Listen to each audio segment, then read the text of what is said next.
Assalamualaikum warahmatullahi wabarakatuh. Balik lagi bersama saya dan Kapten Sul. Dan hari ini kita lagi jogging di area Bandara Sultan Hasanuddin.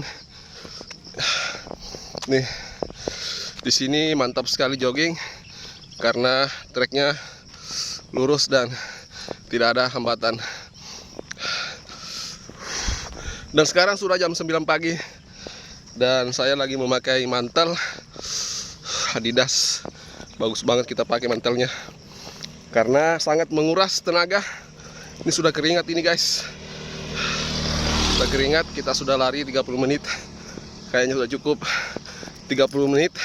Lari terus baliknya 30 menit. Udah sejam. Dan ini treknya, kita taruh kendaraan di sana ya. Kebetulan sih bandara dekat rumah, jadi di sini warga-warga sini memanfaatkan olahraga baik pagi, siang, dan sore. Alhamdulillah, landasan ini sangat bermanfaat khususnya warga masyarakat Dusun Bugis, Kecamatan Mandai, Sulawesi Selatan, Kabupaten Maros.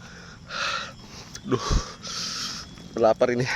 Oke guys, vlognya cukup saja sampai di sini. Kita mau lari lagi. Saksikan kegiatan selanjutnya. Assalamualaikum warahmatullahi wabarakatuh. Mantap.